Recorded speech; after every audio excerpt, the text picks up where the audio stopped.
Hello dear students, welcome back to GT online classes. आज हमारा part 8 है, part 8 video है। ठीक है, तो आज की वीडियो में हम डिस्कस करेंगे difference between aerobic and anaerobic respiration.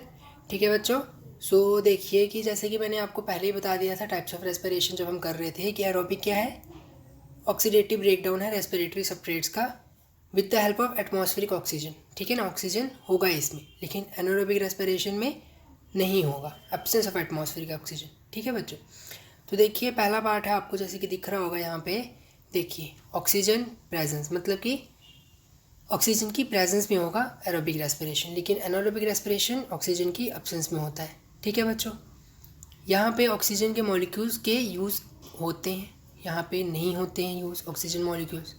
ठीक है ना, एरोबिक रेस्पिरेशन में एंड प्रोडक्ट्स हमारा CO2 निकलता है, यहाँ पे कभी निकलता है कभी नहीं निकलता है, लेकिन बेसिकली नहीं ही निकलता है। ठीक है बच्चों, ये प्रोसेस ग्लाइकोलाइसिस का प्रोसेस इसमें साइटोप्लाज्म में होता है, क्रेब्स साइकिल का प्रोसेस माइटोकॉन्ड्रिया में होता है। ठीक है ना, होता है ना, पहले साइटोप्लाज्म में होता है ग्लाइकोलाइसिस, फिर उसके बाद जब पायरुवेट और पायरुविक एसिड ब्रेक डाउन होने का टाइम आता है तो किस पे होता है, पायरुवेट और पायरुविक एसिड जब ब्रेक डाउन होता है, ठीक है बच्चों, तो किस में होता है, माइटोकॉन्ड्रिया में होता है, लेकिन ये पूरा का पूरा प्रोसेस साइटोप्लाज्म में ही कंप्लीट हो जाता है।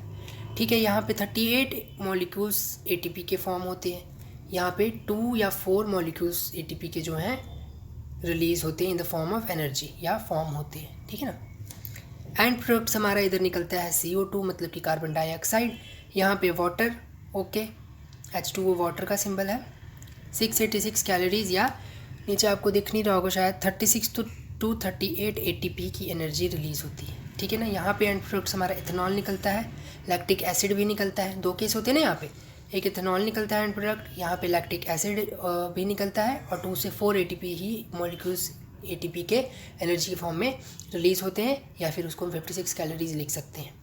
ठीक है बच्चों, तो आज की वीडियो में बस इतना ही। तो आपको बस यही बताना था कि एरोबिक और एनारोबिक रेस्पिरेशन में क्या डिफरेंस बिटवीन होता है।